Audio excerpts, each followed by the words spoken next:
For every rock star that's truly loved, there's another hated by the world. And while our first subject revolutionized rock music, his countless controversies over the years have slowly turned his fans against him. Eric Clapton may be a rock and roll god, but he's also one of the most controversial guitar players in music history. And it hasn't just been one mistake. It is years of behavior that many have a hard time looking past. Perhaps the worst and least talked about is a horrifying interview from 1999 with the Sunday Times. Clapton openly admits to abusing his wife, not just physically, but also crossing other lines. There were times when I took sex from my wife by force and thought it was my entitlement. I had absolutely no concern for other people. Now, he blamed this on alcoholism. However, it's not the only time he did something disturbing and pinned it on the same issue. In 1976, Clapton was performing a set in Birmingham, England, when out of nowhere he stopped the show. What followed next was a shocking rant so racist, it launched an entire movement. Do we have any foreigners in the audience tonight? If so, I think you should all just leave. I don't want you here, in the room or in my country. I think we should send them all back. Stop Britain from becoming a black colony. Get the foreigners out, get the dogs out, get the d***s out, keep Britain white. I used to be into dope, now I'm into racism. Yeah, that's a real quote, and the whole rant includes multiple slurs and gets way worse. Many separate the music from the person, but I will point out that Clapton to this day has never publicly apologized for either incident. But on the flip side of the coin, we have someone whose music, heart, and legacy continue to inspire the world to this day.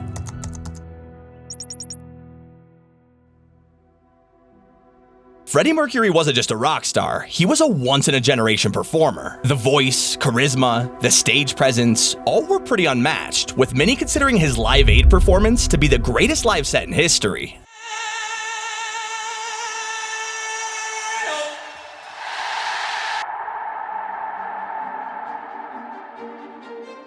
But Freddie's impact went way beyond music. Behind the scenes, he was also deeply generous. He paid off his assistant's mortgage, bought an entire flat for his chef, and gave his partner Jim Hutton enough money to build a house in Ireland. Freddie truly took care of the people who took care of him. Even when he was first diagnosed with AIDS in the late 1980s, he chose to keep it private. Not for him, but to protect the people around him. It wasn't until 24 hours before his death that he finally announced it to the public. And in doing so, he changed how the world viewed the disease forever. Even in his final days, he was still recording, still giving, and pushing the limits of what music could be. After Freddie passed away, Queen's tribute concert reached 1 billion people worldwide, raising millions of dollars for AIDS research. And his songs continue to inspire to this day. In fact, Bohemian Rhapsody is one of the only songs ever to chart in 3 different decades. Freddie's unapologetic identity has inspired generations of new fans and artists to embrace who they are. But the same can't be said for our next musician, who has a controversies list that stretches over 30 years.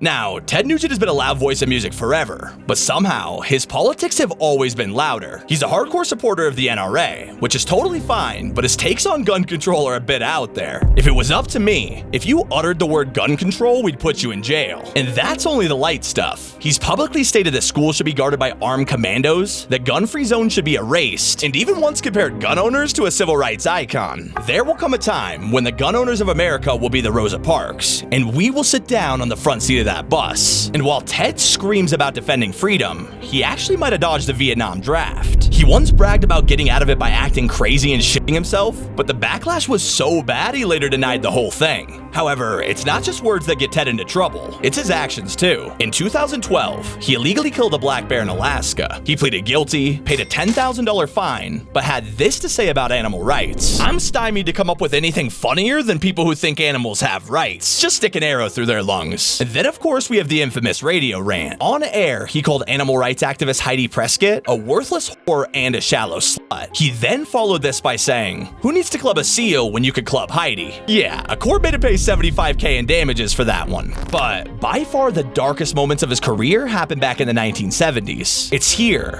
where Ted would begin a relationship with an underage girl. I was underage, and even back in the wild 70s, it just really wasn't a terribly appropriate situation in most people's eyes. And now it would be criminal. Ted admits to a number of liaisons with underage girls, and while it may have raised eyebrows, it never raised the interest of local authorities. Ted charmed the girls' parents right along with his teenage lovers. And in the case of Pele, her mother signed papers making Ted her legal guardian. I got the stamp of approval of their parents. Because they figured better Ted Nugent than some drug-infested punk in high school. If that wasn't disturbing enough, Courtney Love publicly alleged that they had an inappropriate encounter when she was just 12 years old. He also wrote a song called Jailbait and has admitted to his infatuation with young girls on multiple occasions. Oh, they were just everywhere. You had to get a crowbar, just pummel them. Knock them off the doorknob. They were hanging on your lingai. Yes, it could have been whiskey, it could have been drugs, but no, I was a wang-dang addict. I mean, I was addicted to girls. Addicted. It was hopeless. It was beautiful. Ted Nugent might see himself as a patriot, but for many, he's just one of rock's biggest hypocrites. Not every rock star is involved with controversy, though. Some just want to spread joy, play music, and barbecue 500 meals for the homeless on a random Tuesday. Dave Grohl literally has the nickname the nicest guy in rock. And while there are dozens of things that make fans love him, one of the most admirable came after tragedy. In 1994, after Kurt Cobain passed away, the entire music scene was grieving, and Dave actually almost quit. But instead, he took all of that pain he was feeling and poured it into a tape just for himself. He played every instrument, recorded every track solo, and gave it a fake throwaway name, Foo Fighters. It was just meant to be therapeutic, but somehow turned into one of the biggest rock bands of the last 30 years. And Dave's commitment to that band ever since has been unmatched. In 2015, while performing in Sweden, he broke his leg mid-set. I think I just broke my leg. I think I really broke my leg. Now, instead of packing it up, just minutes later he came back on stage and finished the concert. Not only that, but he actually built a custom throne and played out the rest of the tour while injured, just so fans wouldn't miss a show. And it wouldn't be the first time Dave put fans first. In 2018, a random guy in the crowd was holding a sign asking if he could play Monkey Wrench. Grohl saw it, invited him up, and the guy absolutely shredded the song and the solo. Come on, dude, get your solo.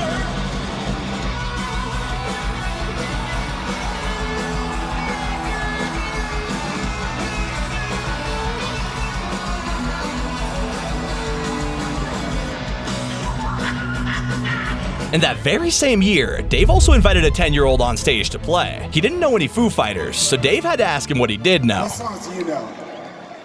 I know a lot of Metallica songs. The kid did not disappoint. He went on to flawlessly play the entirety of Enter Sandman.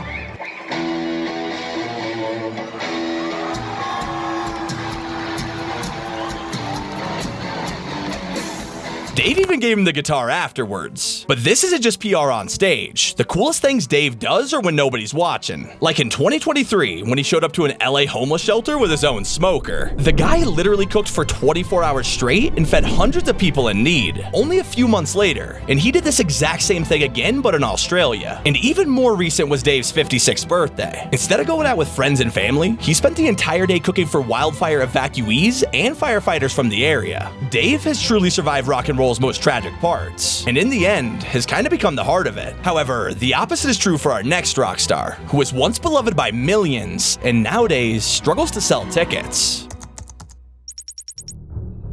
Let's rewind back to the 90s, to the golden age of Pantera. The band was on top of the world, but their lead singer Phil Anselmo had already been building a reputation for being aggressive on and off the stage. In 1994, he was charged with assault after punching a security guard at a concert. Then just a few years later, he went on a bizarre rant about rap music and white pride, which many fans interpreted as racist. And this wasn't just a one-off. Over the years, Phil has made even more questionable comments. His side project Superjoint Ritual had lyrics that many pointed out to be anti-Semitic and anti-Islamic. Not only this, but he had also been captured yelling white power on stage in 2001. Only a few years later, Pantera would split after the tragic death of Dimebag Darrell, and from here, things with Phil went quiet. However, in 2016, during a performance with his other band Down, he did something shocking. At a tribute concert for his own fallen bandmate, he ended the night by doing this.